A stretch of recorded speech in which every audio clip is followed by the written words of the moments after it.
that building. We don't have to buy that package building. I'm telling you right now, I'm gonna save you a shitload of money. I know. Pardon my language. Yep.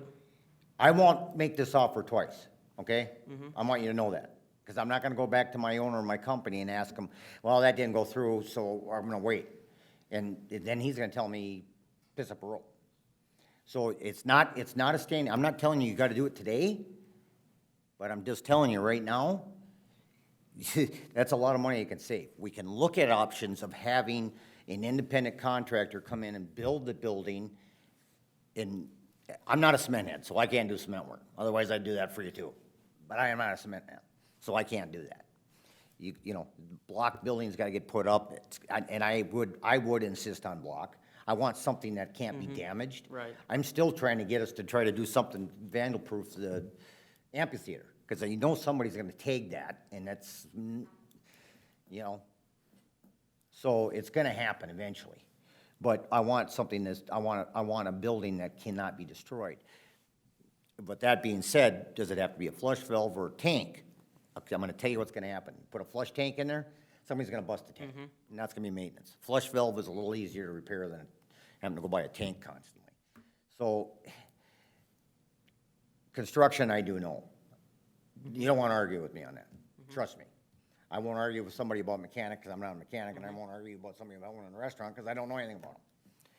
So, I think that we do have time, and I think, you know, we can't make a decision and vote on that decision today, but I want you to understand, this is, if we're gonna get a black eye, and all of a sudden we wanna apply for another grant for something else, I'm gonna say, no, I'm not gonna waste my time with you. Applying for grants is not an easy task. I know we do it for the And- county parks. Yep. And No, where it You comes from. don't do it, Oh, the staff does. right. Yeah, and That's matter a of lot fact, of the fire hours. department, we have a person that we pay to write the grants for the fire district. And that's a lot of money, and she's doing it cheap. So, and she also recommends what she feels that we should apply for and not apply for. You know, so I think if you accept a grant and then turn it back, I think that's gonna hinder us hugely. It's gonna set us back a long time, not just for this project, for another project. We still, you know, even to accept the grant though, we still have to spend, you know, the 400-some thousand to get that 300,000. Right. But I think some of it can be in-kind donation stuff, so I think it, you know, we'll verify, but I think that would be Yeah. acceptable.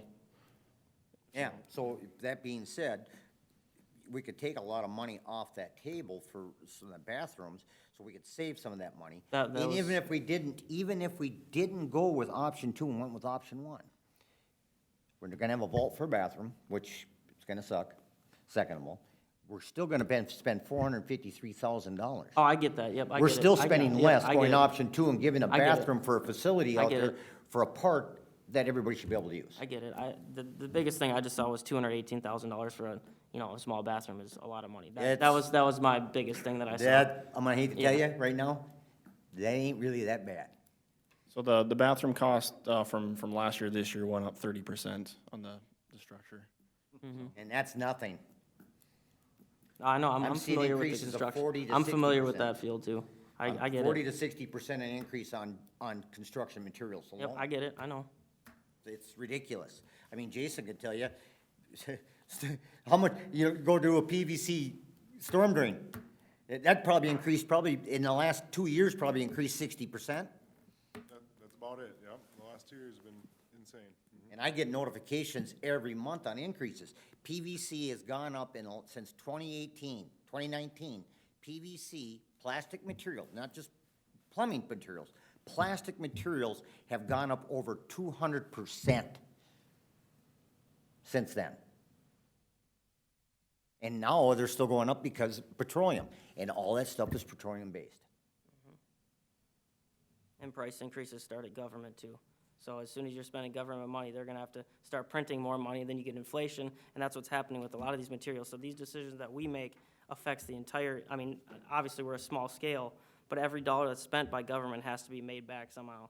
Either printed, which it creates inflation, taxes, I I just see it as not very efficient use of money, and that's my opinion. I'm not gonna say we don't have to do it, but there's gotta be ways to limit that cost a little bit, because the citizens here are gonna be mad about this. This is gonna be another amphitheater project where they're like, well, this was a bunch of money, and do we really need it? That's what you're gonna hear, from some people, not all. Some people love it, and that's just my opinion on it. I just like to spend less. Yeah, I mean, I had no problem, if the park dedication funds had to be used for new stuff, I don't have any problem using that money for this. But at the same time, I don't wanna use. I don't wanna use it taxpayer dollars. inefficiently. I don't wanna have to levy for more to, Mm-hmm. so that's where I was saying, we wouldn't have to levy for it, right? We would So- not. Go ahead. Yeah, we would not levy for it specifically. We would let that bucket sit empty in the negative until we had development coming in, and So we'll you're fill gonna it up. Use that 325 and then, but where does the other 111 or It gets borrowed and gets reported in the negative, and the auditors are fine with that as long as you have your plan. Your plan is as development comes in, We it fills borrow that it- back up. And borrow that's it exactly from- how it was when, as Mike talked about when he came here. I want to say it was 76,000, but don't quote me on that number. It's off the top of my head. From Borrow a it while from the ago. general fund though, right? What? Borrow it from the general fund, right? Nope, it just Or- sits in the negative. Its own fund sits in the red. Well, but where does the money come from? Like, how does, I mean, there's gotta be, This is gonna be the same conversation that we're gonna have when we talk about the next item. yeah. It just sits in the negative, and you have to have a plan to get back. It's, even if your general fund balance was also, not where you want it to be, you have to have a plan to get it back. If you borrowed against that to put it into the general fund to use, Right, but I'm saying, where's the other 111 gonna come from that we're gonna spend and give to the project then? You know what I mean? Like, we only have 325, so, And then yearly cost of that too. I mean, so how often are you gonna have to redo that non-slip coating at, $42,000? Is that a 3-year deal? Like, I mean, I don't know if we know the yearly cost, but even if you're in the red on the first year, you're gonna keep going in the red because you're gonna keep having costs every year. I mean, how much is it gonna cost to upkeep and run? 70,000 a year? Do we know that? I mean, this is huge expenses, annual maintenance. annual maintenance, upkeep, and all of that. Yeah, Staffing. we can have rough numbers, Bolton and Mink does quite a few of these for other communities. Yep. We estimated at about $3,000 a year for just regular baseline maintenance to be projected forward, to build up for bigger repairs. And that includes the water use and, staff time as well, actually.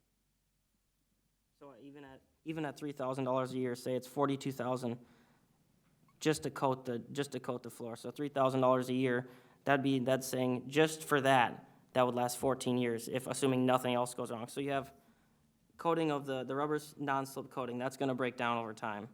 So that's, okay, so that $3,000 a year, that number can't even be close, because if this is 42,000 to recoat that, right?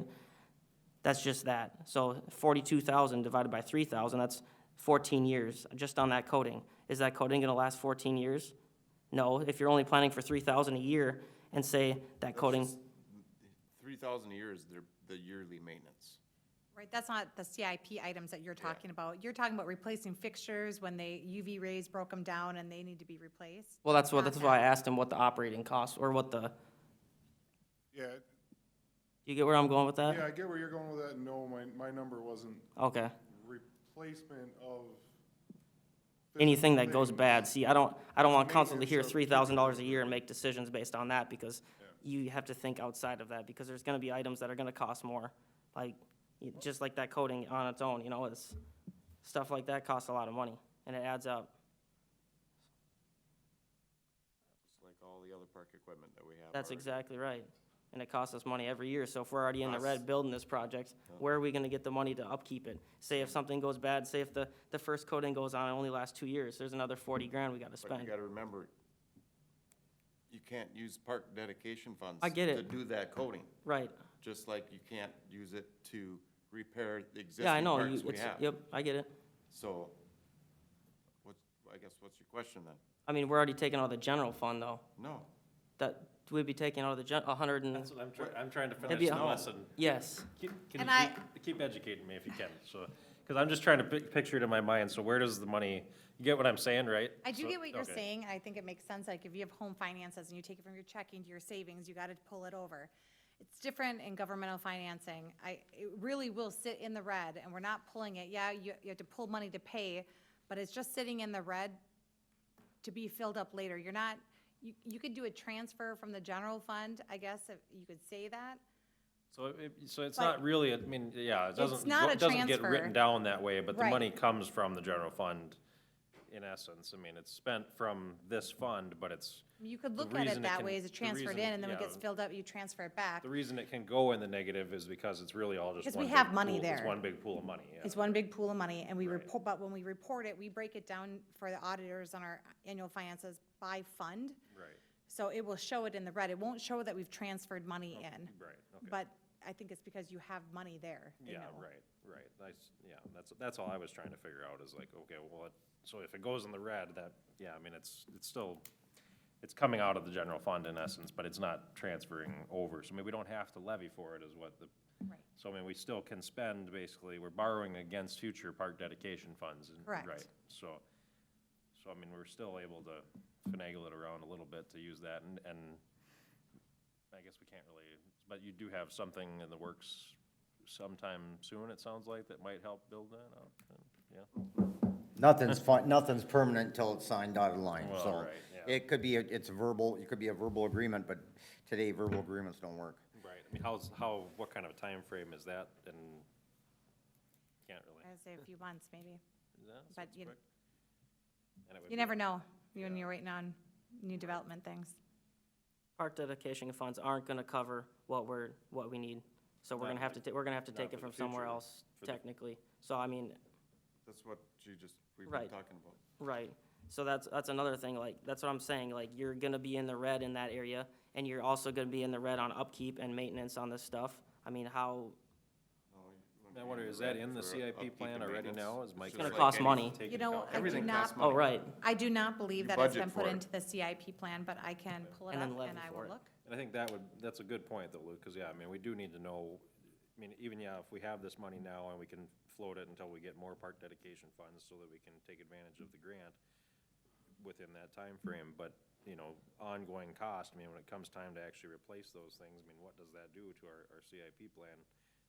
If it's not in there now, it definitely should be, and we should definitely know those numbers before we pull the trigger on something like this. And there again, you're gonna remind you all, this is discussion, this is not anything we act on. Yeah.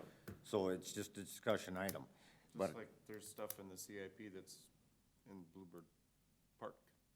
And I've been against the splash pad You know. up until that last meeting of the year where we did truth and taxation and stuff. I mean, I was against the splash pad 100% the entire time.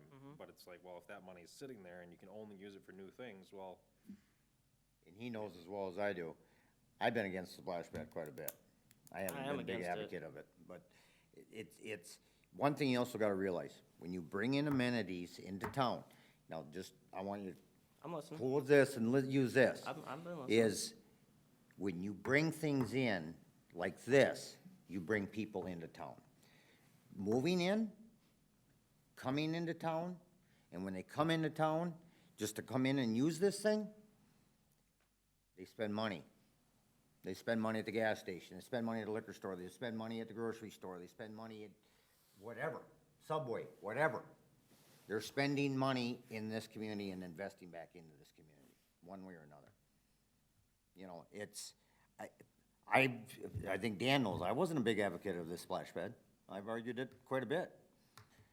But it's a, The more and more people that live in be the surprised how many community people have. that want it, That want it, it's, I gotta, have an open mind. I have to be, and I had a pretty close mind on it. I'm not up here to dictate what we're gonna give the community, what we're not. We're up here to represent the people that are telling us what they want. And I've heard a lot from a lot of people that want this. I've heard a lot that don't want it too. So, I mean, it's a It's- split, it's it's a a- split field. It's a split field. And I just think we But should- it's when you bring, I know a lot of people even drive from Blaine, go to Mora to use their splash pad. Because they can't get in the one down there. Yeah, it's just packed. all the It's time. packed. So they go to Mora, they get up there at 7 o'clock in the morning, and the gates open at 7:30.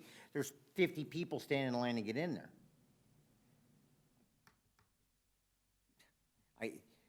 When you do that, you're bringing a lot of people and bringing a lot of business throughout the area. And business is what the town needs. And that helps alleviate taxes on the residents. Plain and simple. Yep, it's That's just, how it works. it's just a lot of money to not have, It's a lot of money to look at. and to not have, know every year's cost, or have it planned out. I for us don't to make these deny, sort of I'm not decisions. denying that, Luke, but I'm just Yeah. trying to tell you, we don't need to make a decision on this. Right. We tell Ms. Wood that we need to get some of those numbers, how is it gonna work? You know, it's great when Mike is here, because what Mike says, I don't even like listening to Mike, I'll be honest with you, because I wanna believe what Mike says, and, cause he has not done us any wrong. And he's made it all work. Mayor Gordon, I don't see in the CIP, although I had, being that he moved it for Park Dedication Fund, I don't see that it's plugged in there. If, Yeah, I was if that's gonna something say, I that was just- council I would was like to actually just see looking is, at- So he still Yes. has the 218 and 218 separated out like that in the CIP, it looks Yep. like, yeah. yep, so he hasn't updated that. And he could plug it in. I don't know if we have those numbers for like the useful life of things. We could probably get a good estimate from Jason on some of the other stuff that they have, from Bolton and Mink. But we could, if you would like us to bring it back with what does it look like with these numbers plugged into the CIP, we could definitely do that. Yeah, we can't make those decisions without knowing what it's gonna cost us every year. You just can't. And I don't disagree with you. So so my recommendation is staff, let's find out about the CIP on this. Find out the longevity of that, how, you know, how are we gonna do it? I do agree with Council Merrill. That rubber coating will come off at some point, but there's a big difference. It's cheaper to repair than it is to install new. Sometimes. No, it is. Because Sometimes they, you gotta pay to remove some of okay, it. I forgot. I don't do this stuff for a living and haven't for 50 years, Luke. Luke, they have to treat the concrete to start with. They have to etch it or they have to blast it. When they repair it, they don't have to. That is extended cost. Sometimes. No, I've that's heard- how it does. All right. I mean, it's, I side with you on some of these issues, but you're not listening. It's not gonna be $42,000 2 years from now to fix the rubber coating. It isn't going to be that. But 2 years from now, that original cost to do the whole thing is probably gonna be 75,000, not 42, 75. Every year, every month, from now until eternity, I don't care what you say or what you feel, everything's gonna increase in cost. I don't care what it is. There's no way you or I, no matter what we decide to do in life, is gonna cure that problem. It is going to be. It's human nature and greed, plain and simple. And it's not government, it's everything. COVID created a problem, a monster, and those companies are feeding off of it. They're profiting off of something that they've had come in. And those companies are finding now that they can do things, make less product, and make more money with less people, and profit more money. That's why a lot of these costs are increasing. It wasn't a government deal. It's a business saying, now I can do it, and I'm going to do it. They created a demand, is what they've done. Okay, so what does that have to do with this? I mean. What I'm it's saying is, gonna cost Luke, money. is everything we do are gonna cost money. Yeah, The repairing of that is not going to be the same as installing it brand new. There's different procedures to doing that. Yes, there is. okay, It's not painting a car. This is a lot different. This is concrete. I know, It's not metal. Okay. There's a different adhesive, a different way of doing things. okay. So let's Okay, wait so and hear what it's. council, if we are interested in getting more information on Yes. funding for CIP costs long-term, would we like to see that at the February COW meeting? If we can, we'll talk to Bolton and Mink and see if you can help us come up with some numbers. Does that seem appropriate? Or the next step? I mean, I think we have to know what the ongoing kind of cost is gonna be and what it's gonna look like in the future to replace some of those things for sure. But, I mean, the park dedication fund's almost it's a bill for the future, really. I mean, and that's a state mandate that we can't use that money for maintenance at all, right? I mean, that's something that's outside of our control completely to. I'd have to look to see, just to refresh, if that is our park dedication ordinance, That's within a our state, zoning it's a code. state policy. Or a state statute, I think but, if I think it remember was a right, state it's a statute Yep. Yeah, in other previous conversations with that money. yeah. I think so too, but I'd have to read it again I'd to like make to sure. 'Cause state verify it. statute does change. Yeah, I'd like to make sure that that is really the case, because if it's not a state statute, then I mean, I would not be in favor of even spending the park dedication money on it, but. And one thing that, when we first started looking at this, it was like $100,000 was what we were looking at for like the very basic, you know, splash pad. I mean, it was, and that was how many years ago now? I mean, I know things are more obviously, but do you remember that? I mean, it was really pretty affordable. I mean, I still wasn't for it at the time, but I mean, it was way less than what we're talking about spending now, and I'm sure there wasn't a bathroom involved. It was just, For your real I- basic one, I but do- just water shooting up and no activities was like a couple $100,000. is that what? That was a long See, time ago. yeah, I thought think it that was some of even those closer to like 100 though. conversations started before we got the grant. It and was, Yeah. oh, yeah, Yeah. right, way And when we before got the grant, grant, yeah. things got bigger because you had to at least match it. Right, yeah, it was way We, before the we grant actually originally conversation, thought yeah. of doing it in a combination with an ice rink. Is that what it was? Long, Yeah, you're right, long, long yeah, time ago. yeah. Yeah, Um, that was, And that was just basically water shooting up Mm-hmm. out of the ground, out of the concrete, no to activities. be honest, I mean, it kinda still, even if these pictures, I mean, the one on the front looks kinda nice, but that's not the one we're actually looking at. We're looking more as comparison as to Yeah, these other pictures. I'm not sure where the front picture was, I just grabbed it off the Yeah, internet, right. but, I mean, they're all kinda lame, to be honest. I think, But for, you know, It's I a mean, lot of money. for Yeah. kids that age, I mean, I have kids that age, and I don't know, I mean, my kids loved them when they were that age. so I'll say Instead the of travel. the one in Becker, the 2,100 square foot one, they just put that in last year, and the company they had do it, the cost last year was like 100 and, I don't have last year's bid on here, it was like 158, and then this year, the same exact, project, would be 208, and then there's the cost of, we have to provide the water hookup, the service to get all that stuff yeah, and for maybe them to that's tie the into. number I'm remembering more is the actual, this part of it, not the actual infrastructure to get to that point, is probably the number that's stuck in my head as far as that 100,000 number was maybe just the equipment for the splash pad, but boy, it's amazing they can charge that kind of money for that stuff. It's, I mean, it looks so simple, you know, I mean, it's, I mean, if you think about it in cost per resident too, I mean, you know, say $700,000 divided by 7,000 residents, that's $100 a resident. So if your household has 4 residents in it, there's $400. You could go up to you know, the water park in Duluth for $150 a night. You could go there 3 times just to pay off, and then the same equivalent as what we're spending in tax money. I know it's not all ours in a sense, but I mean, and the one in Duluth is awesome. Like, so it's, I just think it's gonna be one of those things that a lot of people are gonna be disappointed with what the money, with what money was spent and what we get, and then we're gonna have the long-term costs on top of it. I mean, it's like the amphitheater, you got it sitting there and it's not really being used. I mean, it's, We're gonna You- spend, what, 100 and something? oh, you're spending all your park reserve money too, so you can't build any more parks in the future. All that money's, We'll be able to build parks well, in the right, but, future. yeah, don't build the parks, Lou. The developments build the parks. okay, so why do we have this fund? I mean, Because it's all taxpayer money. No, the developers It's not. build the It's parks. developers The developers- that pay into that fund. But they also give us the money to maintain them.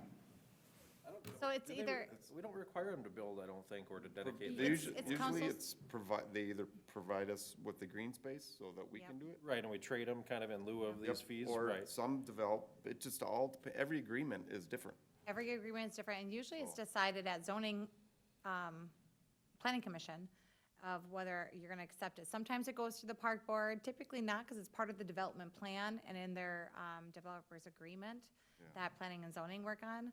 So it's, do we wanna take the green space, the land, do we wanna take funds, just do we? take money. Not that long They ago, don't I brought provide up to anything. keep in mind, when the council does accept land, that's in lieu of cash. Yeah. You can't get both, you gotta choose. So when you're talking about building more amenities and having more of a Mecca park, maybe you want the cash versus getting the land or them to build a park. But, yeah, they're, in big developments, you can have them build parks too with that money instead of getting it. It's all decision, you do have discretion on that. Either way, it's taxpayer money. However Everything you is. want a budget for it, it is. So Just like picking up leaves, that's it- taxpayers' money. yeah, it definitely is. That's why I was curious just to see what the price breakdown would be. If it'd be cheaper to have a truck and not man the lot, that It'd was be my, cheaper not to do it and just let the resident be a homeowner and take the responsibility of keeping their yard right, clean. well, that's why I just wanted the numbers, because you never know. No. I mean, you can't, I mean, if you don't ask the question, you never get the answer, so. Yeah, it's tough. I mean, for me, it really came down to if those park dedication funds that we thought, and Mike had them budgeted for maintenance stuff, right? I mean, I know him and I had conversations where that money was gonna be used for maintenance on parks, and I don't know where that money's coming from now, I guess, is another question there too, but. Well, I have not seen nor heard from him that he plugged those numbers into maintenance. Okay. He may have thought that that would be a great plan, but they were not being plugged into it. Okay.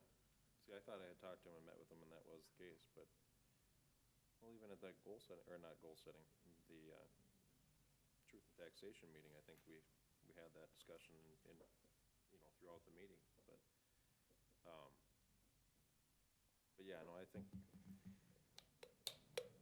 I mean, I'm really only in favor of spending the park dedication money on it, and then, but then, like you said, it's a bill in the future besides, and it's not taxpayer dollars now, but it will be in the It will be. future. Yeah, Everything we do in this town requires maintenance.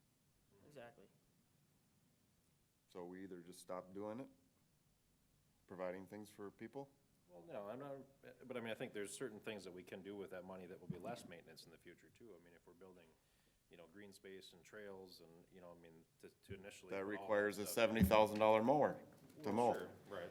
And a operator that's makes so much an hour and, Yeah, and I don't know what. Everything. And I don't know what the answer is, Dan. I'm not saying I do. well, the answer understand. is we listen to our Yeah, constituents. well, but, I mean, Well, Lou's not wrong. if There you are do a listen lot to your of- constituents, there's a lot that hate the idea. I So, mean, it's, That's, I campaigned on not spending the money on this, and the only reason that I changed my mind was because if the money can only be used for something new, then if it's available and it's sitting there, then yeah, I mean, I guess we've gotta spend it on something new, so then why not the splash pad, I guess? I campaigned on the same Because thing. you're right, I mean, a lot of people do want it too, but I mean, I really campaigned hard on not spending the money for it.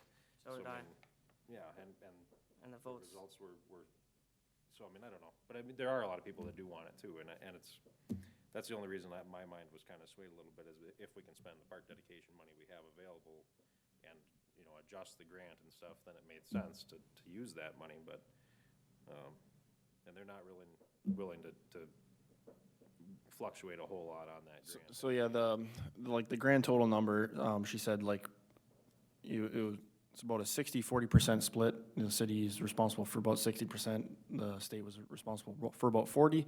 So the grand total we have down is 736,000. For whatever reason, if it comes in at 715,000, they would say, that ratio is what will, reduce the funding from the state would just be, that much less based off that ratio. But it's just that if it was a complete change of the scope of the project, like you said, changing the bathroom to vault toilets or cutting the splash pad in half, that would be a complete change to what the intent of the project was, and the scoring was based upon what Well, we like you said, presented. it was competitive, and Right, so they you're, made that. so if we, decision like, if based we on- decide to turn back the grant, that means there was another community that missed out on something, Right. so. so in that grant application process, I know with the county park board grants, we give a local match, so it's a percentage. And then what they do is they give you a number of points for that local match. So I don't know, did that organization that did that, did they give you like a range? So so for the county parks, if you give 20% to 24%, you get, say, 6 points. So as long as you stay within that 20 to 24%, then you're not losing points in the judging and it doesn't affect you. So, I mean, that 4%, for example, could save, how much would that be? A lot of money. So if we could somehow stay within, I mean, they didn't give you a set number, but if we could cut $20,000 out of that and not affect our score, I mean, that's $20,000 less that we have to spend now, and we'd still get the grant funding. So, I mean, there should be something in the paperwork that would say you have to provide this much. There should be a set number in there somewhere. Yeah. There is for all the other park grants that So- I'm aware of. Yeah, so I didn't write this one, so I don't have a ton of background on it, but I've got a copy of our application right here. But, so it says that we must provide at least 50%, and our proposal was that we were putting in 436, so it was more the 60%. And it says at least 20% of the match has to come from our own resources. And so like if the in-kind donation, maybe potentially for the bathroom, as long as the city itself is contributing at least 20%, it seems like we're good to go there. So the But I requirement, don't, I'd have to look through to figure out how it affects scoring. I mean, if the requirement was 50, why would we want to pay 60? We could cut out 10% and still not lose the funding. That's what I'm saying. I mean, 10% is $75,000. The original application, I was before my time, but we had put in that the city would contribute 436. And then that was, the max grant, would be 300,000. So for whatever reason, when the time of the application was put in, it said we would do the 60%. The minimum was 50%. And so I'm not sure what the reasoning was for that at the time, but we can't change that part now. Is what I'm going at, because that would change the, kind of the scope of the project. But like I said, if it's a minimal thing and we're still hitting all the stuff that's in the program that we had laid out, you know, they would be a little bit flexible. But yeah, if you're, I don't know, that's like a $100,000 mistake, though. That's how I see it. You know, because, I mean, why would the residents have to pay more money for something if we could have got away with paying less? Because they wanted as much as possible, I think, at the time, was But if it's a 50/50, it was a mistake. I mean, that's That's the way it was given to us. You weren't here for that, so it's not something that you can dictate. Well, not necessarily, What's no. written up as that grant is the way it's gotta be done.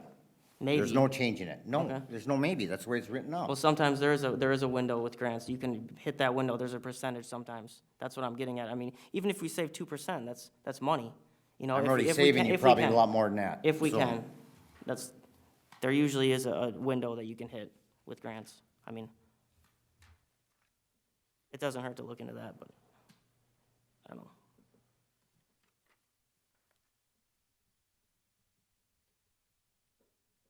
I think that's more for further discussion on this anyway. Yeah, I mean, I guess I'd like to see, I mean, Jordan, what did you say? So, I mean, just the simple splash pad, and that's, you know, the price of water, I think we talked about that too. I mean, if we did have one where it wasn't recycled water, it was gonna be, we wouldn't really charge ourselves for the water, right?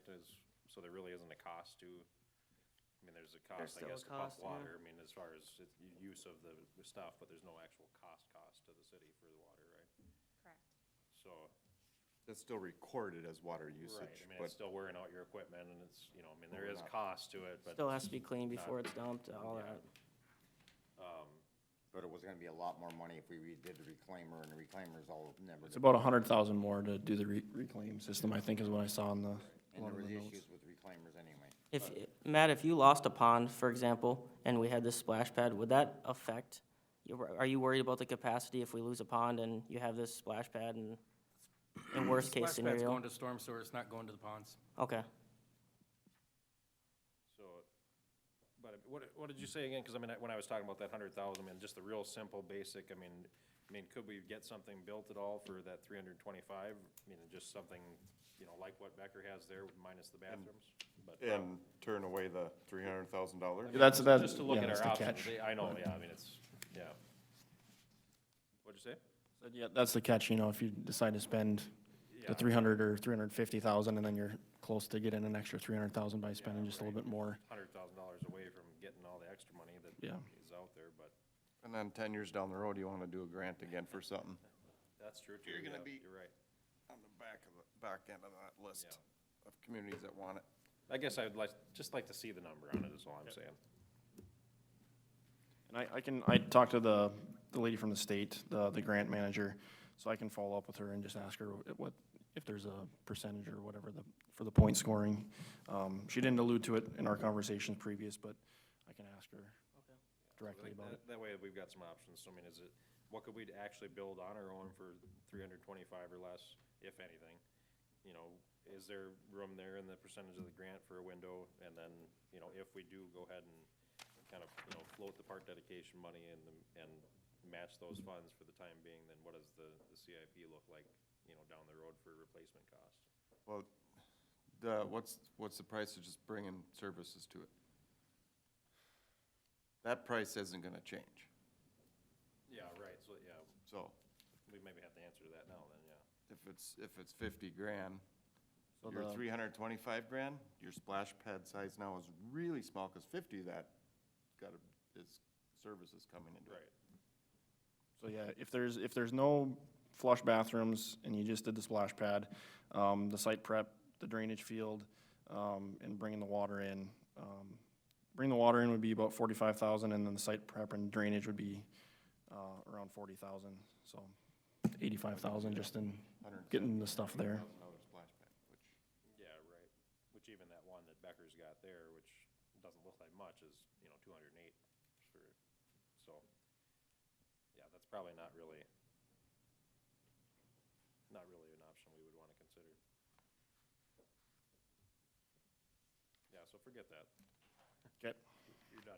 Check that off the list. I think we should move on. Yeah. We haven't even discussed any goals yet, and that's supposed to be going up at 7:30. Okay, so moving on to item number 3, changes to the planned public works storage facility and sharing the new police department facility garage area. This was one that I had brought up.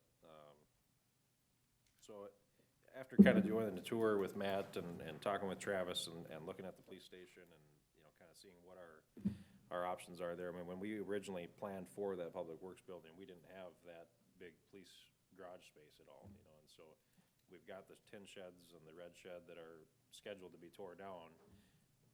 There was some talk that maybe we could get those up to code and just keep them, or, not grandfather them in, or, whatever it might be, I guess.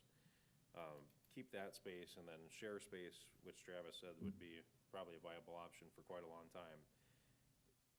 Maybe we look at building the public works building in the future when we do that water treatment plant. Maybe we add on to that, space for more storage space or garage space for public works, or, I don't know what that looks like, and, it probably would be something that we'd have to dig in it a little bit farther, but if we can push that out and buy ourselves enough time there, I think we really could probably bring a lot of that, just from the general fund, the general levy, it's like 800,000, I think, and then they're talking with the, what was the rest of it, was water and sewer and storm was another 1.8 million, so that's how that money was made up, so we could potentially, if we can push it off long enough, we could potentially lower water and sewer rates and lower the tax rate by saving that, so,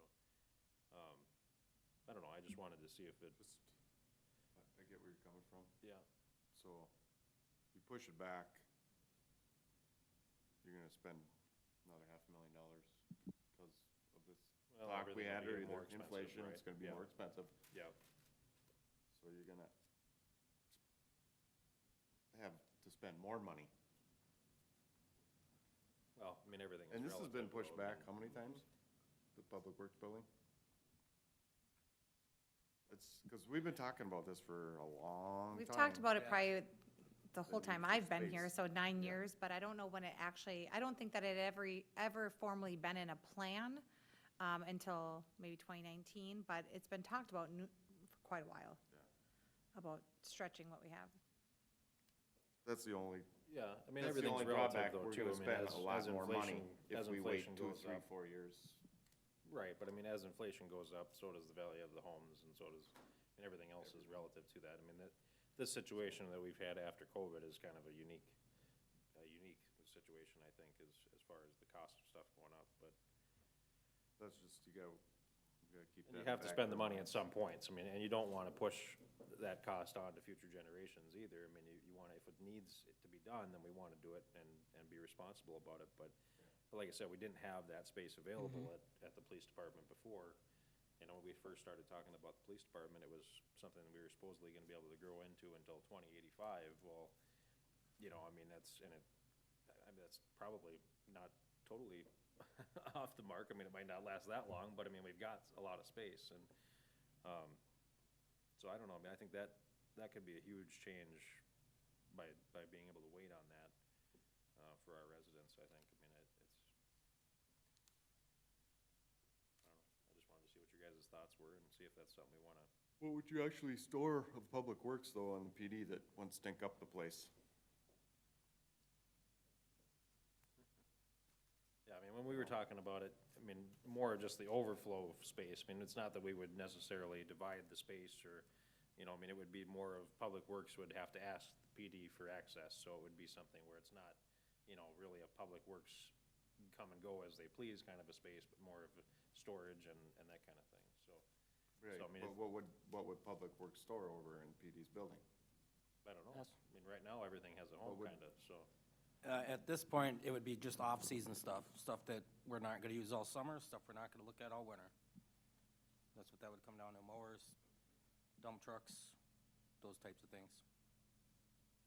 I mean, we have the space, it's like, say if you have a house with a garage and it's only half full, are you gonna fill that half of the garage and use that space, or are you gonna add another garage? It's, Oh, I'd fill the space and add I after got a that. two-car garage, I parked 2 cars in it. all right, but I'm saying if we have the space, we should try and use it. Yeah, I do, but. I mean, I would be for that idea, and I think, I know the salt shed is on here, and I think that might be a necessity. The salt shed would be nice for, obviously Matt needs it because the salt's going down the drain. Yeah, and that was one thing I was gonna say too, is maybe we still build the salt shed. Yep, and then you can use the old salt shed maybe to store like your plows, because I know you don't like the plows sitting out, you know, stuff like that, whatever you could fit in there. I know it's had salt stored there, so you might have to put, you know, new dirt in or something so the salt doesn't break away your plow, but, I mean, if we could, I would be totally for building a salt shed because he needs it, and then if we could move some of that stuff that's outside into that salt shed for storage and then use the PD building too, I think that'd really alleviate a lot of stuff that he has right now, and no matter what, we're gonna need a salt shed. So Yeah, what I recently had to go through the Minnesota Pollution Control Agency. Salt training, I don't know if you guys did that yet? We have done salt trainings. Yeah, so, and there, one of the parts of that class is storage of your salt and runoff from that. Right. So that's something that needs to be addressed at a lot of municipalities, Yep. so. I mean, I think it'd be great if we got a salt shed and then we try and blend what we have and make work with what we have, and then maybe plan, 10 years or 5 years, we reevaluate the building. I mean, we have plenty of space now. I do want it to be further Well, discussed what Mayor I wanna Gordon hear brought him up. say that. He's the one him and his guys, gals, have to deal with the space they have now. I know, I saw it. Yep, I wanna hear him say, I have plenty of space for 5 years. Yeah, we would What we be, think up here, what we think, oh, they got plenty of space, we don't work there. I think there's be stuff that's gonna get parked outside, it's just the way it is. I mean, we added a water truck not that long ago, that was something Cambridge, we got a heck of a deal on it. Now, that wasn't something we were planning for, but now we got a water truck, now we gotta park it someplace, We're talking about getting, down the road, equipment just gets added, we're growing, gonna need more staff, gonna need more vehicles to park, cause you have more staff. There's just, Even with the space from the police department, do you think you're not gonna have room to park stuff inside? it's hard to say what's gonna happen in 5 years, but right now I probably do. In 5 years, I don't know. Yeah. I don't know.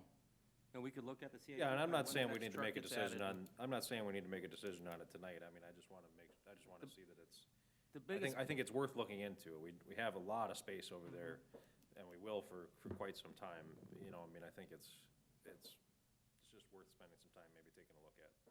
I mean, who knows, 2 years from now, another good building could come up that would make more sense that we could buy for half as much as building a new one in that area, just like the PD building. I know you guys had budgeted for building one, but then you found one that was half the budgeted cost, you bought it, and now you're saving your taxpayers $1 million plus, so, I mean, that could happen in 2 years, that could happen next year, so why not use what we have until maybe something happens or it's absolutely necessary, budget for it, but if we can save money, I mean, that might happen, you never really know. The building next door to PD could come up, and I know it's not ideal that stuff would be kind of spread out, because that's your time to go back and forth, but, That's a good point, too. I will say that right now, on any given day in the middle of the summer, we're parking down the alley at the shop. Now, if we get an emergency and that jetter truck's gotta go out, now we're pulling equipment out to get the jetter truck out. The other benefit that the building would really do for me is utilize everything in one spot, so I know what I have. Now, if I put everything in one spot in that building, I'm not wasting 5-6 feet out from the wall. I can pull trucks up closer to the wall and gain space in the middle. That's another benefit that does, is I got stuff that's stored in the tin shed, stuff that's stored up against at the shop, and we have probably bought stuff because we didn't know we had it, because it's buried so deep someplace, so there is a benefit there to getting everything in one spot and having some organization to know what we have. And I don't disagree with you, it would be nice to have that, and you need more space. For what you have now, you need more space. You got stuff stored under the water tower and all over the place, we've done the tour, and I think Luke, you did that too. So, we've seen it firsthand, and I totally get what you're saying. But, I mean, it's, at the same time, I mean, what was the size of, or what is the size, I guess, dimensionally of the Public Works building that's supposed to be built versus half of the PD garage space? I mean, by square footage. I could look it up real quick. How big is your existing building, Matt, do you know? How big is your existing building, do you It's know? about the same size, slightly smaller than the existing, and is that 4060? No, I wanna say 60 by 100 or 60 by 120? I can pull it up. Yeah, the proposed garage was 60 by 120. Okay. I don't know exactly how big the existing building is, but if you look at that figure, you know, we looks kind of have smaller the than the box existing. drawn as the 60 by 120, and the existing building looks to be very similar in size. Yeah, pretty close, huh? And as I was saying, Mayor Gordon did bring up about the tin shed, the red shed. So it has been told to staff, because they don't meet, I mean, we can throw around the word grandfather, but it doesn't meet code. So staff's been told that those buildings are gonna be demolished, so we haven't put any money into them to make sure that they are going to withstand X amount of years. So I think that that would be a direction to staff to evaluate those and keeping them maintained, because they have not been maintained. It was just, we knew that there was an end of life at 2025. What, Travis, do you know what you got there for square footage on the garage space at all? Matt, do you think it'd be possible, I know there's two structures that she was talking about. The one is the smaller wooden one, that's kinda, that one probably need to come down. The other metal one, do you think that's fairly useful to you? Do you think that's something that would be bad to keep for a few more years? I mean, I think those buildings are both existing from the original farmstead that was there. Yep. So, you know, I just found that out yesterday. And we- That's crazy. I wonder how long they've been there. and we do have some holes in the tin shed from the archery range there, yep. you know. Other than that, what's completely wrong with the buildings, other than just being, because they're existing, they weren't made for Public Works buildings, they were just made to store farm equipment at the time. You know, we just utilize what we're given there. There's no sprinkler systems in there to protect what they're storing, or it's rodent infested. You don't wanna park anything valuable in there, cause it'll be destroyed. Well, and that's a good point that you bring up. I'm not, Jason, do you recall, was that to be sprinkled, this new one? Did that meet code for that? We kind of put together those numbers A while 2 ago, years yeah. now, actually, but, I mean, why do we not have to pull them down last year? I mean, they haven't met code, I'm sure, for a long time, so we've been breaking our own rules for a long time, or, We have, as we saved money, yep. so we can continue to break our own rules then, I guess, wouldn't you say? That's council's choice. I guess, I mean, after seeing them, I think the smaller one could come down. I don't think, I mean, that one serves a purpose, but that one seems a little more hokey to me than the bigger one, and I think the bigger one's pretty valuable to keep if we can. I mean, I don't know. But if we build a new facility, both of them, we don't need them, cause they're just maintenance nightmares, and they look crappy, and we'd have to do something with the exterior on them if we kept them up, and that's why we put an end date to them. Travis, how many garage doors, if we could just maybe ballpark it too, I mean, how many garage door spaces do you have there? I mean, that's, Doesn't have the dimensions on it. So what- There's 7. 7? is this something that, Those gotta be, They're about a little over car width, except for the 2 on the end. so I got a quick question here, since we're spending a lot of time on this stuff. This was a goal that you have? To Well- build the Public Works building? Cause I'm pretty sure, wasn't it already in the budget? In the CIP? In CIP for 2025. Yep. So I really think we need to be concentrating on the goals, not looking to well, this was kind of an addition. cut something that's already in a CIP. That's a good cow meeting discussion, but this is a goal-setting session. That's fair, but I mean, We it was really need to also- move on to discuss the goals. Yeah, well, it was also kind of in addition to, when I actually wrote the request to put it into the agenda was also to be able to kind of float funds to hopefully maybe move the PD into that building faster, which it sounds like we have to do it by 2025 anyway. but we're looking at 275 to 300,000 that's not budgeted for. So that was kind of part of that thought process too. So I appreciate your concern that we aren't staying on topic, but I've listened to you guys get off topic all night long. And I've sat here and took that with no problems. Oh, it's nonstop. So to sit here and say that I'm off topic for something that I put on the agenda is kind of No, off I base, didn't say you. I said, we're up here discussing stuff. We need to be discussing goals. This is a goal-setting session. But the goal setting is supposed to be addressing the next 25 years of We finances. put CIP in the goal. And this settings is in too. I mean, 25 I think years. that fits, otherwise. That's we what I won't was have told. CIP in the agenda here. So seven garage doors, except for the last two you said are like a double.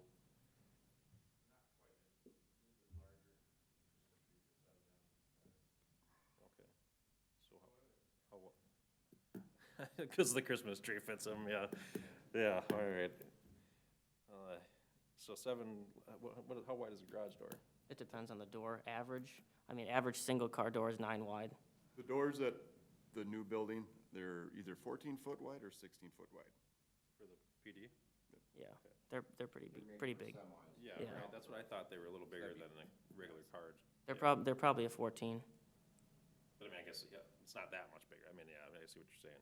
So let's say 14 foot there, so even if we just say 14 times 7, what is that, 70, 98. 98, yep, so that's 98, how deep do you think that is? It's gotta be, You can fit 2 dump trucks in there, one right behind another. how 70, deep would that make that? It's about 80. 70, 80, yeah. So if you split that in half, you're looking at, say, 98 by 40. So what does that give us for square footage versus if we build 60 by? 38,000, roughly.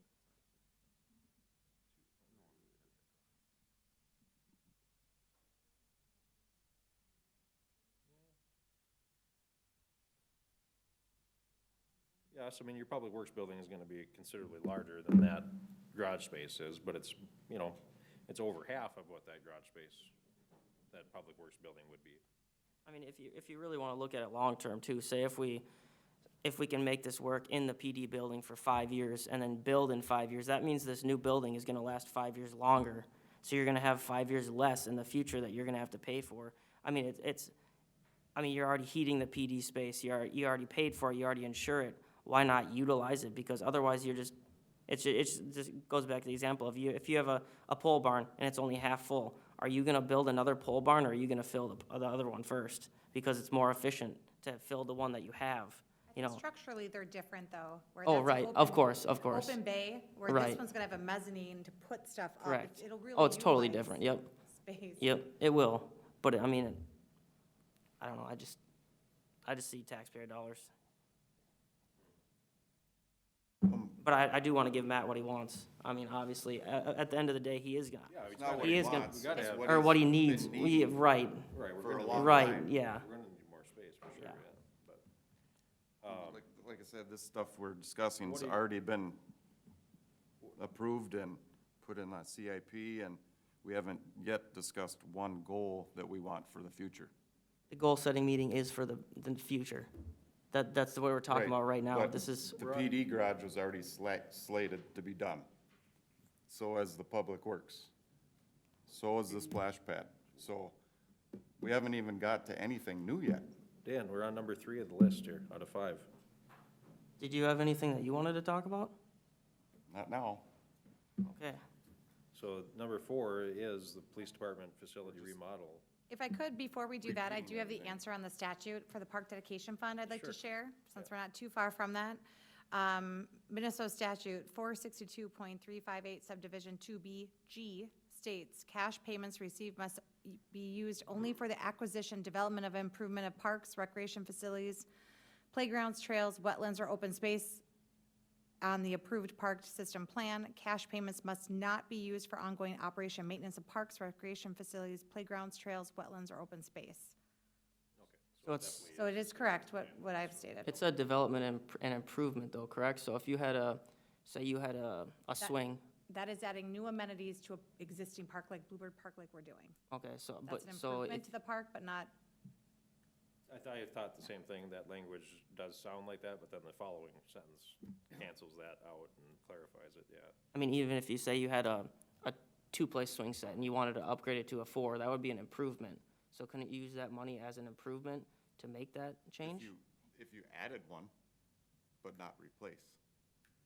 I mean, it is an improvement. I don't, yeah. That's not replacing, that's replacing. You're replacing a 2 with a 4.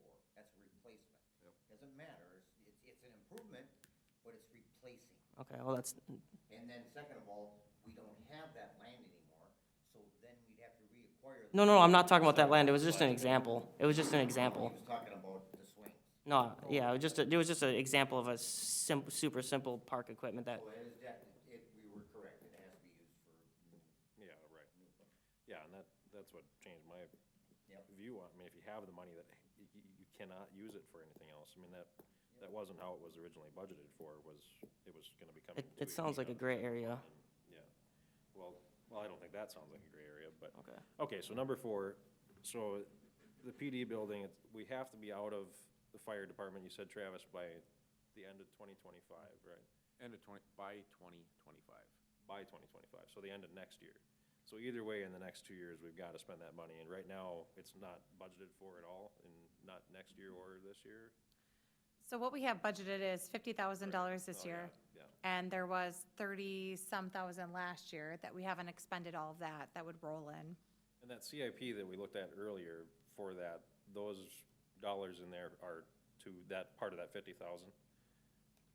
You know what I mean? Yeah, I think they're the upgrades from this building that were pushed into this year, that's part of that 50,000, like. Okay, okay. It So, was yeah, upgrades to that building we're not doing. They're actually talking about the building we're currently in, but we're saying we don't have to do that because we could use it towards this. That's where that 50 came from. Yeah, so there, from what I understand from Mike, there was really never a budget set to, because we didn't know what that was gonna cost.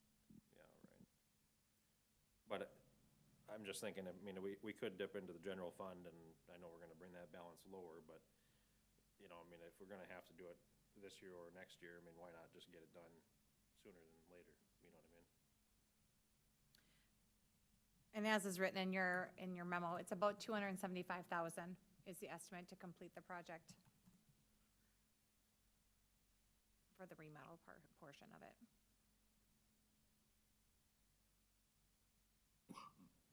No thoughts on that? Gotta be done, what are you gonna do? Yeah, right.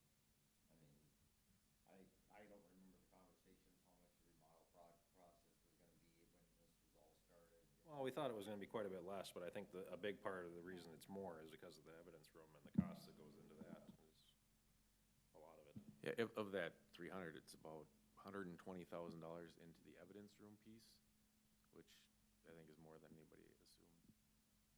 Just from, like for one example, you're running a archival fire suppression system in there versus water. You know, that's a bigger cost. It's one of the bigger costs in there.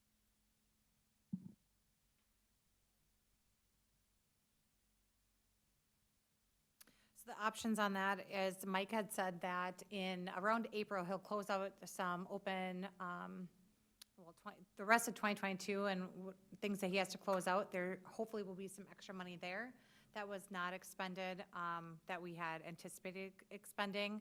He won't know until he closes all of those funds in the year out, but he does think that there'll be some money there. And then for possibly the extra 150,000, his recommendation is if you want it to be done, you're same thing like the other topic, you'll go into the red and you have to have a plan to get out. But the inflection points that he talks about, the low points of the dollars come at 2025 and 2027. So just to be aware, you know, as we talk about, it'll really make a difference, and we'll have to carefully look at the outlook that we want to take for this budget cycle going into for 2024, because we'll be in the hole. We know that a hole is coming, and there isn't enough to work with because we have reduced the levy. Going into 2019, we reduced that levy 12.5%, I believe, 22-ish% in rate, tax rate drop. That kind of drops some of those numbers that it's very hard to maintain, to keep dropping them, but yet expending. So there'll have to be some good conversations. And it, I mean, it'd be a conversation Yeah, no, I think all we've done tonight on a Right. lot of these things is muddy the water up for you guys, so, yeah, I mean, I think it's, I don't, uh, I mean, not that you have to give me credit for any finance stuff, but I've had extensive conversations with Mike on these topics. I mean, it's not to take action today, it's to move them forward to council, and he will give you more hard numbers, but well, you and I have think one thing on some of these things is that having that fifth person here that isn't here yet is, you know, that makes a difference, I suppose, too, on some of the direction that we're really gonna take, and, although I don't know, we haven't had a lot of disagreement, I guess, other than you wanna hurry up and get the hell out of here, but. But, anyway, maybe that's a conversation for another day, I guess, on what we end up deciding to do with that and when we do it, and, you know, what that really looks like, big picture, but. Just gotta figure out how we're gonna come up with the money and where's it gonna come from. Yeah, right. And without, But my Going point on that backwards. was that it has to be spent one way or another in the oh, I next don't 2 disagree, years, it has so. to be spent, yeah. we need to, but that's, Mike's gotta say, okay, we're Yeah, gonna do right. this, we can do that, we can do this, and we can avoid doing this. Right, yep, And I can't answer those questions, I'm not a finance director. right. I asked him in advance of this meeting, and it's to take it from Fund 920. You're gonna go in the negative, you're either gonna do it this year, or you're gonna spread it out over a number of years, 3 years, until the deadline. That's your option, but he will know in April, if we push it out farther, or by April, if there are some extra funds in there that make that negative balance less, so we can wait and bring it back after he's closed out everything.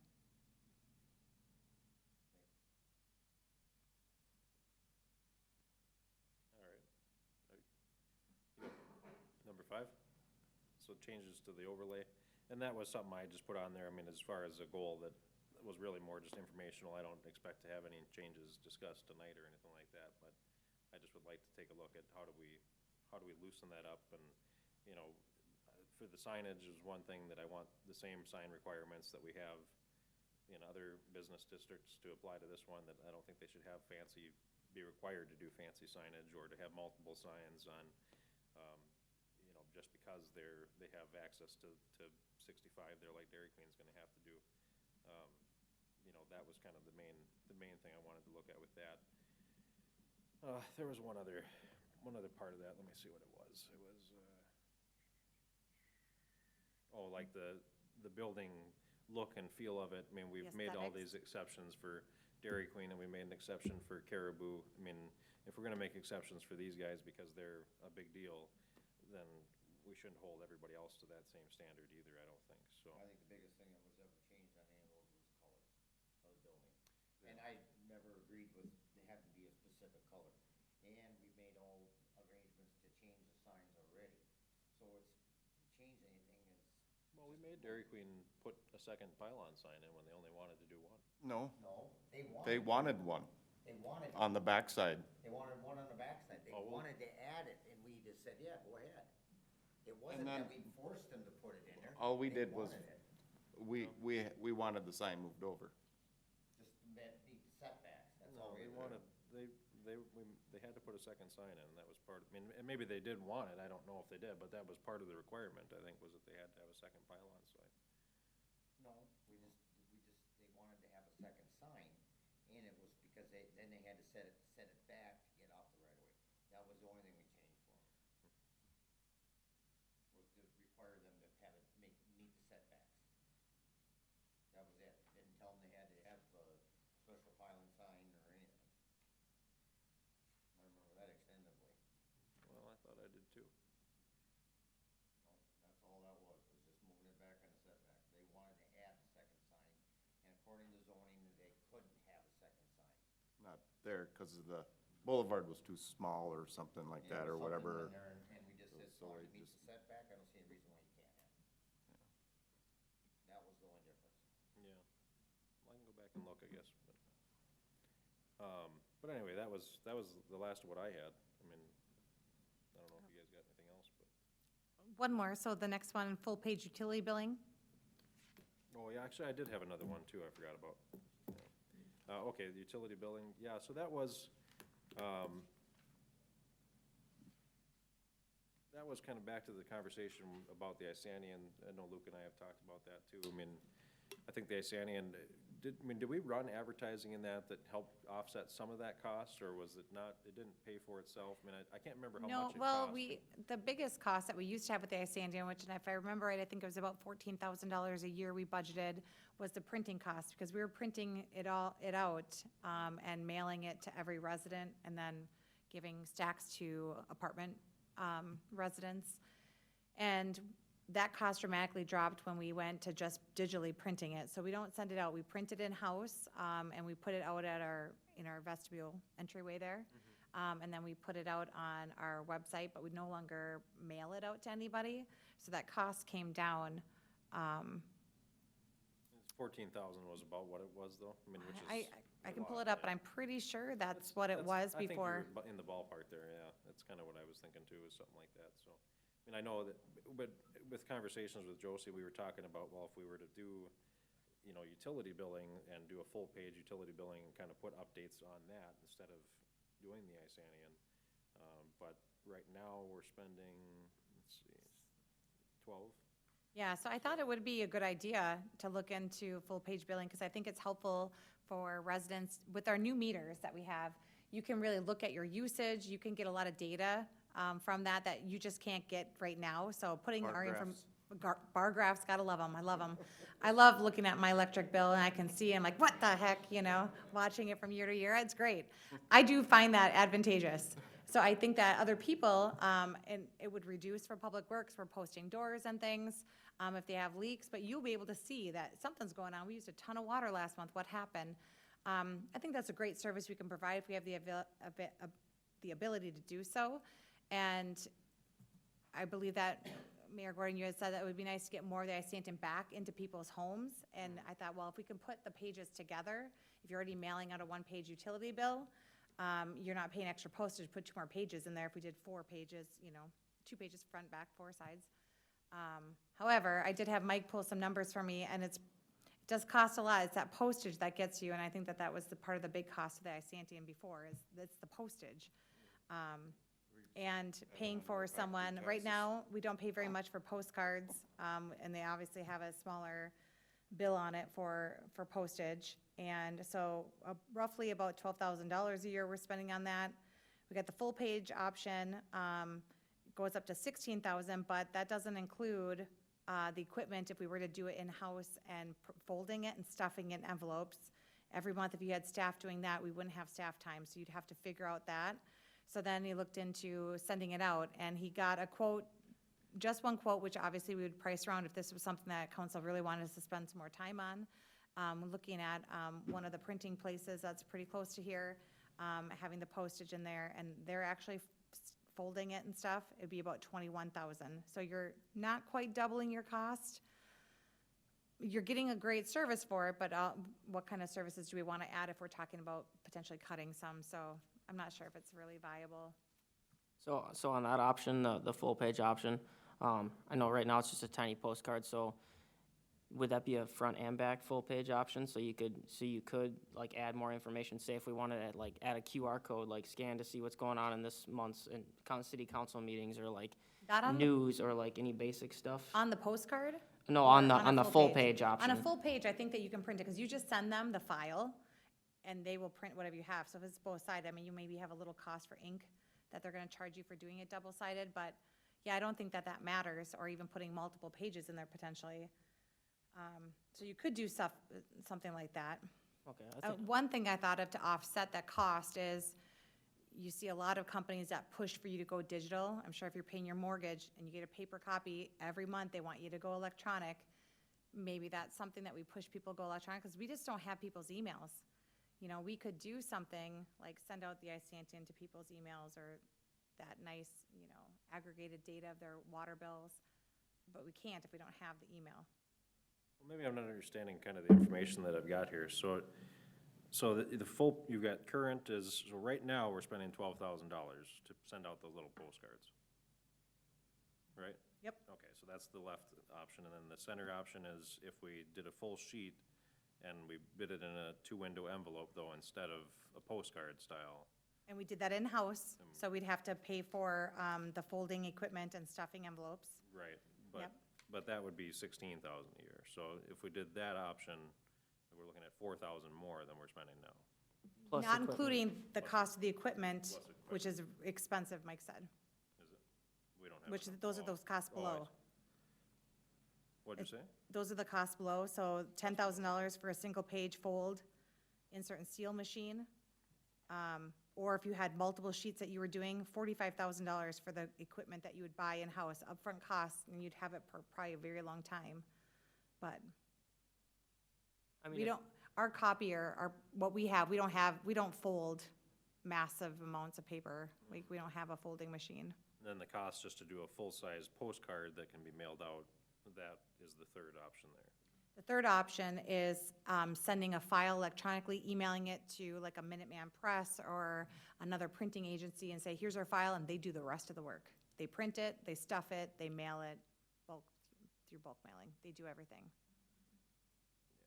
Price of that postage is. I mean, I think if we were gonna consider the full page option, I mean, you look at that, you're saving $5,000 a year if you do it yourself with the equipment. Granted, you have the $10,000 and up equipment, you know, you'd pay that off in a couple years. I mean, I think it'd be cool. I don't know what the rest of the council thinks. I think it'd be cool to have a full page option, then you can send more information to the residents. I mean, you could do the graph, you could change it up every month, like, you could have the events, the event dates. I mean, it could kinda go back, Park and Rec could get involved. I mean, it's kinda like a little mailer, you know, and then, so, instead of, you know, you're irritated with your water bill, well, maybe you can see what else is going on in the town, and maybe it'll make you feel better that you're paying taxes and paying. And hopefully people would read it. It's Yeah. very hard to quantify. People are gonna, That's like people the look at their bills, Isantian, yeah, You know? Well, yeah, they read their bills, but, yeah, I mean.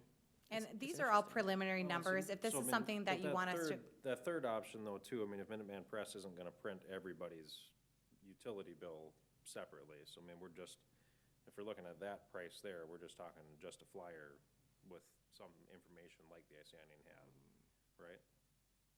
we would send them the file with all the bills in there, and they would print out all the bills. Onto that full-size postcard. Not postcard, these aren't postcards, It's a full that's a sheet. full piece of paper.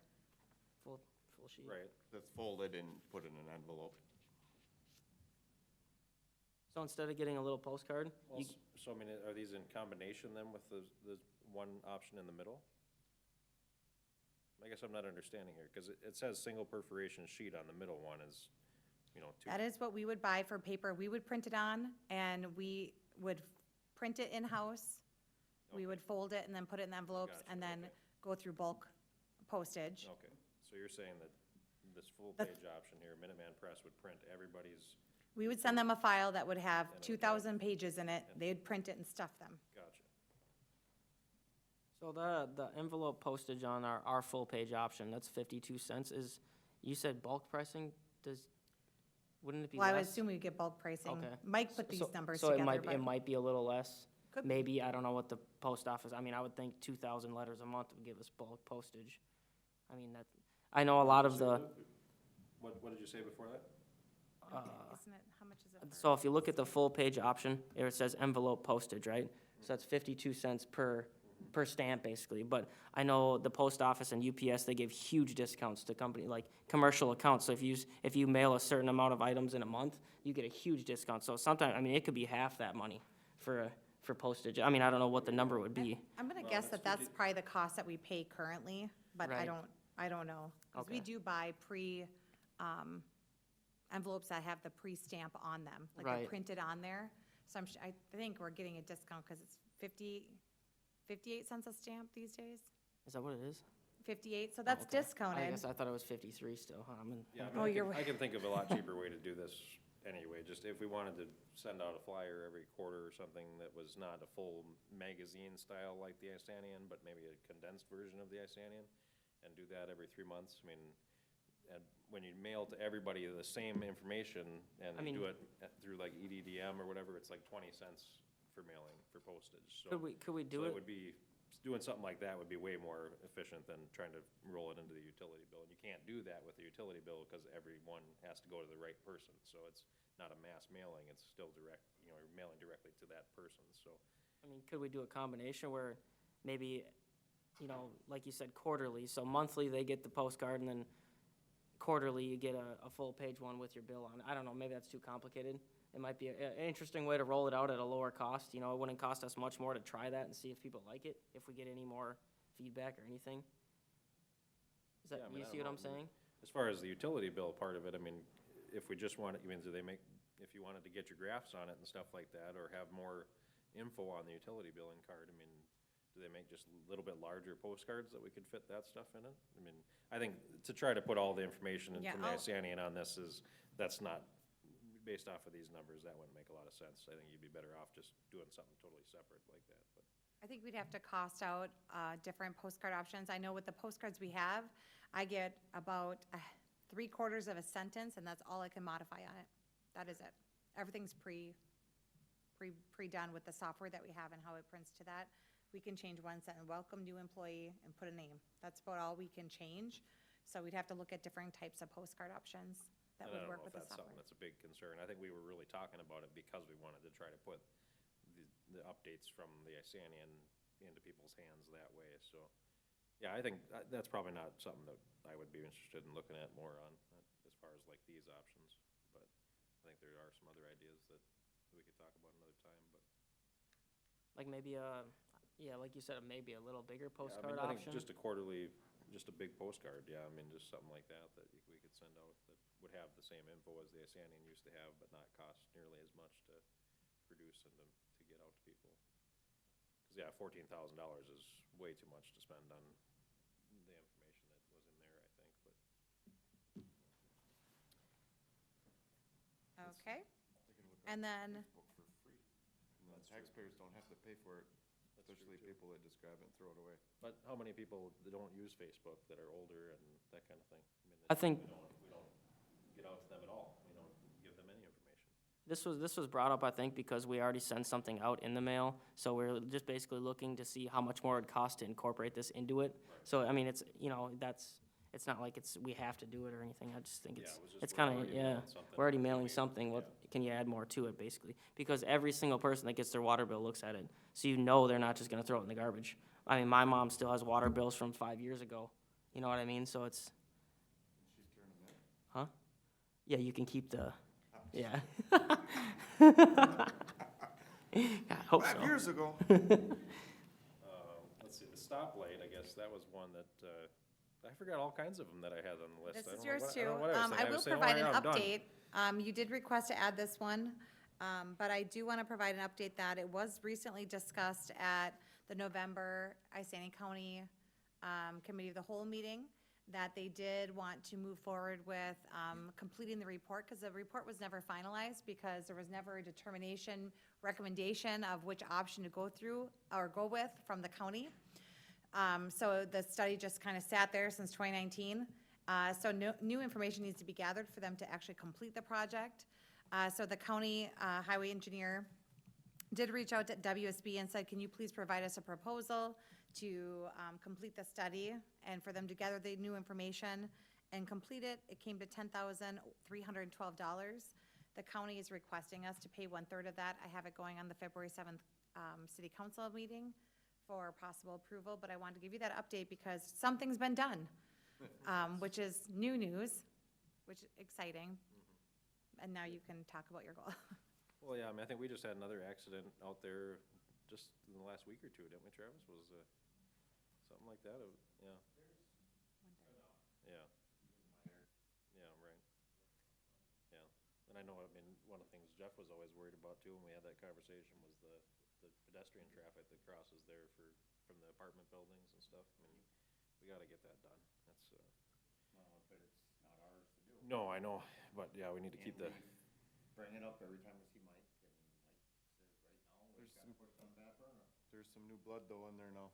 Everybody's new but Mike, so. But the problem Could be is, good, the could money be that they had earmarked to do that project got shifted to use it for something else right now. So it's gonna be another year. yeah, I don't think it's gonna be this year by any means, but at least we're keeping the pressure on them and. Yeah, it's been on a goal for, I looked, it's like every year the last 10 years to do something with that intersection, which is nuts. So it says the city has funds allocated for anticipated 1/3 of the cost. So I know we talked, I think it was the last council meeting, about the state aid funds.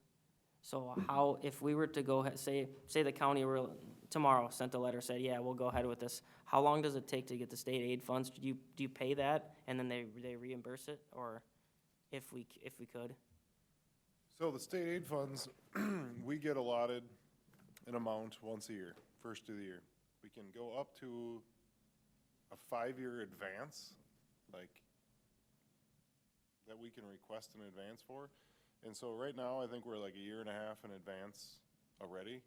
So we can advance 3.5 years, basically, worth of money at any kind of time we need to run a project, right now.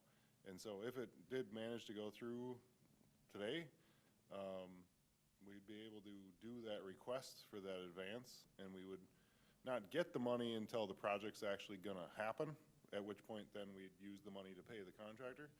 But But we then you have no basically money. have some that we can get at when we need it right now. We're not maxed out where we can't get at anything.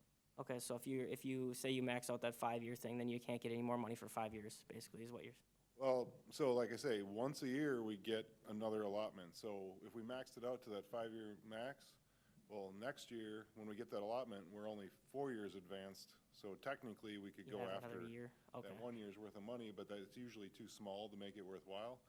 And the projects that we kind of plan for are kind of that 4-year worth of an amount. So that's why we kind of do a project every 3 or 4 years that uses the state aid funds, because it's how big projects are.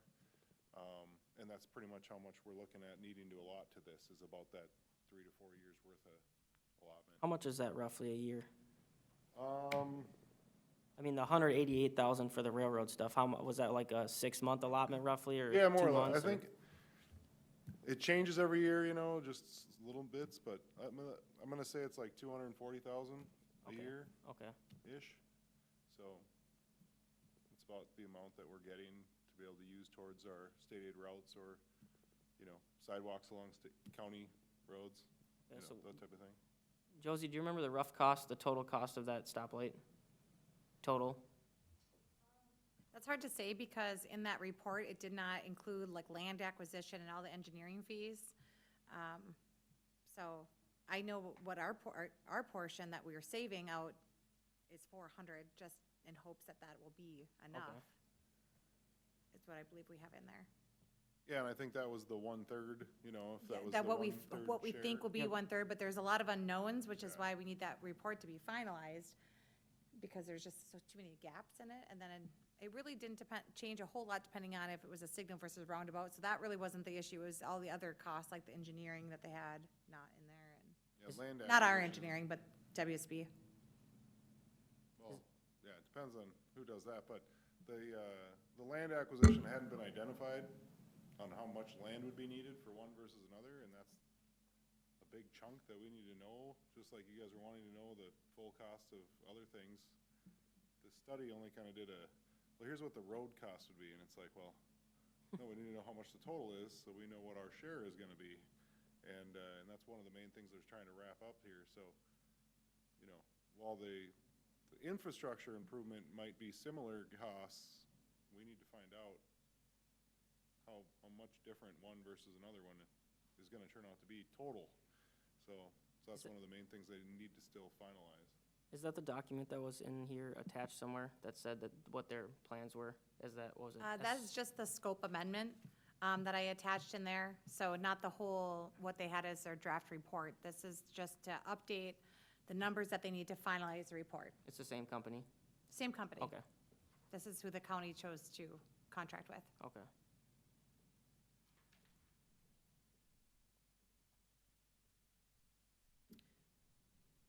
Any more discussion on that at all? I guess you're supposed to be running this meeting, I guess, huh? Or is So- I guess this is just. I mean, kind of these are agenda your items, items, so I let Yeah, okay. whoever All right. So this wanted to put the items This really on. is my last one then, so, I would like to have kind of a recession plan kind of in place. I mean, let's say if we had to, you know, cut all of our departments by 10% or 25%, you know, what does that look like if we came into really tough times? And I don't think we're going to. I think we're probably looking at, you know, stagnant economy kind of situation over the next couple of years maybe, but, I mean, if we had a situation like we had in, 2006 and that time, I mean, not, maybe six, what was that? 7 and 8. 7 and 8, yeah. So, I mean, if we had a situation like that where everything is just really looking down, I mean, if we had to cut 10%, if we had to cut 25, I mean, what does that look like? And kind of maybe put a plan together for that, just kind of a worst-case scenario as far as, just being prepared for a situation like that, that we would maybe potentially have to deal with, so that we're not scrambling around if something like that were to happen. My first thing would be, it would be council to determine which services you'd like to cross off first and prioritize services.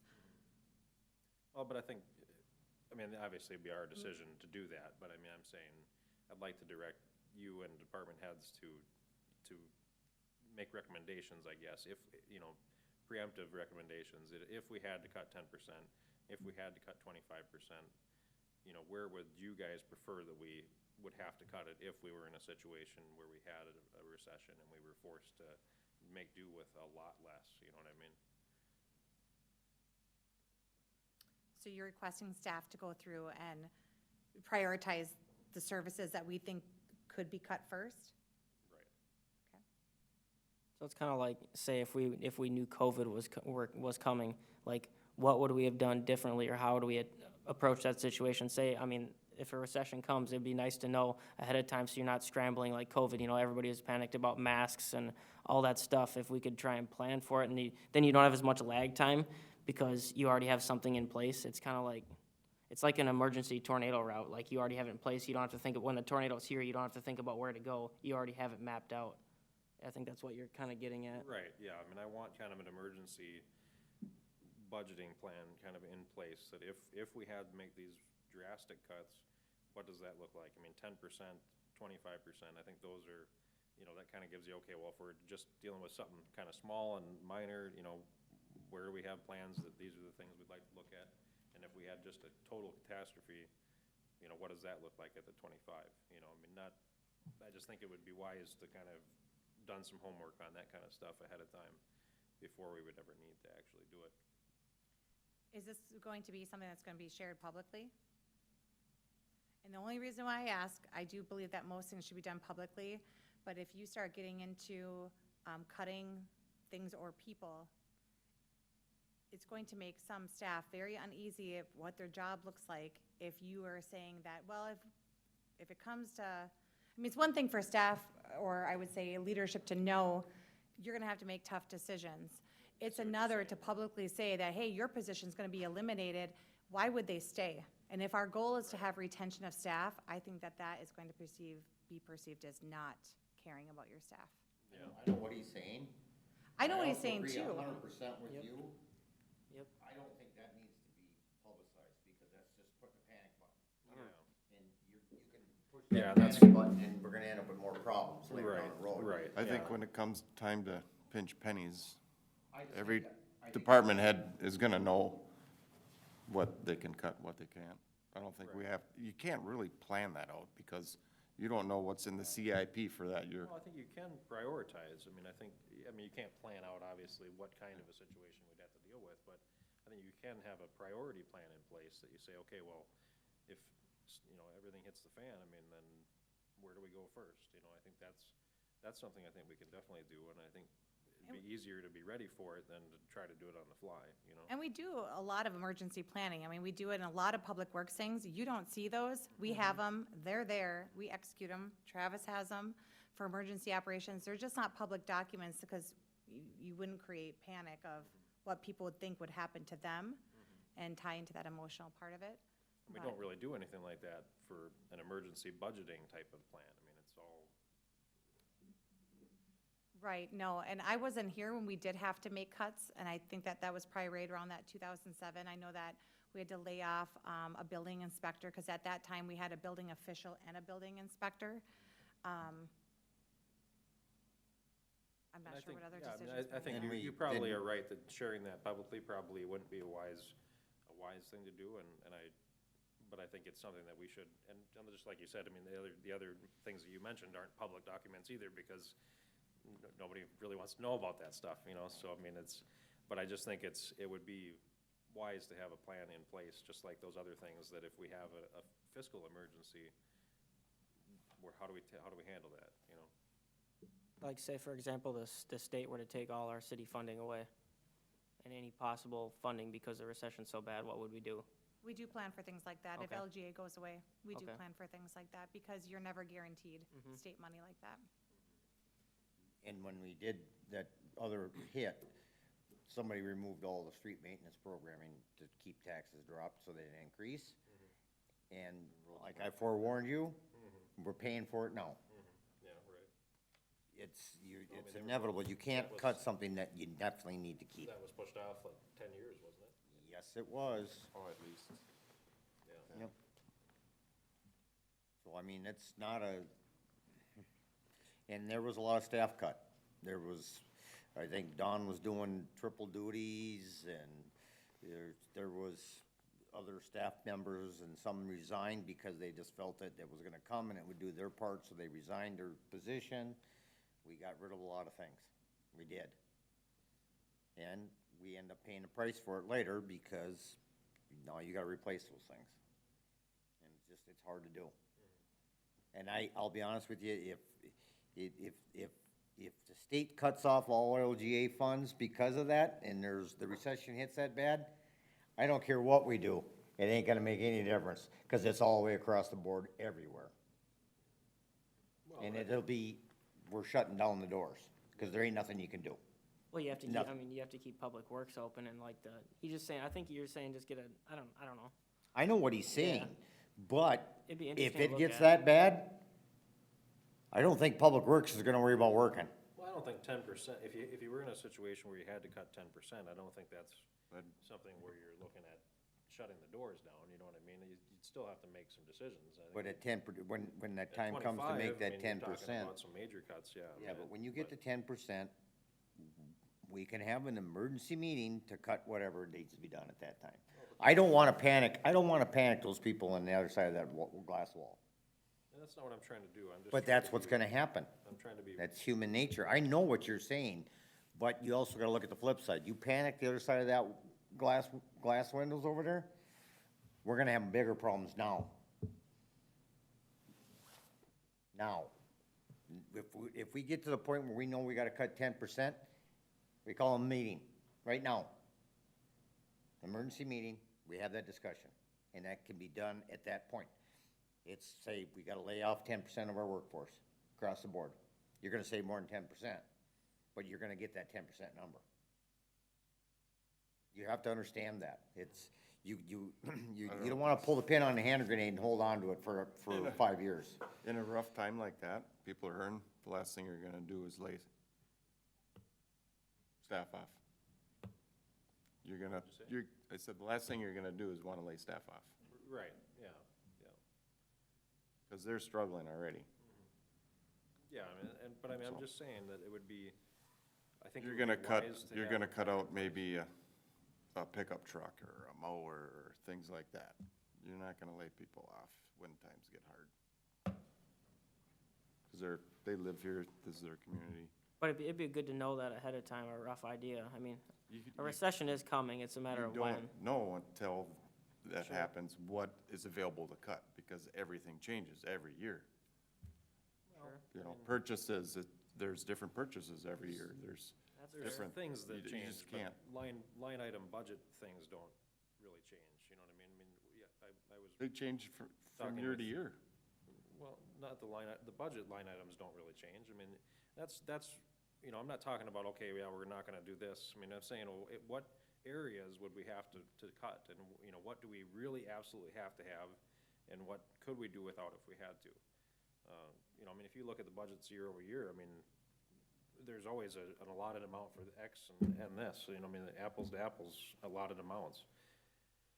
So, yeah, no, I mean, I think that's kind of the discussion that I'd like to see us have. I don't know about you, Luke, but I mean, I think that would make a lot of sense to have a plan in place. If you had to react to a situation where it was really getting rough, what would we do?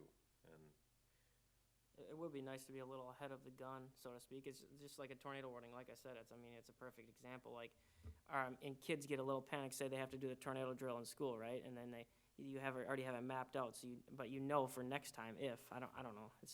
It's an interesting idea. I don't think it's bad to talk about it, and I don't know if there's much that can really cut out or do, but that's Well, I a mean, if totally you didn't different, have the- dis- If you didn't have the money, you know, what would you have to do? I mean, it's Right. either you raise taxes on people that are already in a really tough situation that can't afford it, or do you tighten your belt and you live within your means? I mean, that's, I wanna have a plan in place where we know how we're gonna live within our means if we don't have the funds available that we have today. I just don't see that being very easy to do, because like I said, every year's different. on some stuff, like say for just total example, $7,500 a year for the CI bike walk trail, that type of stuff. Like you have items that you pay in, Right, you know, but in the, you don't need to put that in writing.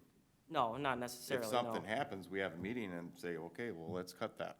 You don't have to have a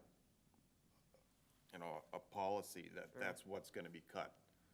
Why not? Or if we could just rank Because you items. can't, I'm just saying you don't have a crystal ball. A guide, I mean, There might be something better that year that you can cut instead of that. maybe, right, but I mean, I'm just saying in general, I mean, if you look at I mean, there's stuff that you have for, you know, parks that's always the same, I mean, right, I mean, there's a certain level of maintenance, there's a certain, you know, how often do we cut the grass, how often, I mean, there's a lot of different things that all of that could be fluctuated, and I mean, just, that's all I'm saying is, you know, if we had to make cuts 10% and 25%, if everything was going horrible, where could we, because I mean, obviously, if that's the case, I mean, I'm not talking about, yeah, let's look at, you know, like the splash pad, for example, that's not an ongoing cost every year, it's a one-time, you know, I mean, and it's not really one time, because you're gonna have some maintenance on it, but I mean, in essence, it's a one-time expense, right? So that's not what we're looking at, I mean, we're looking at the daily operation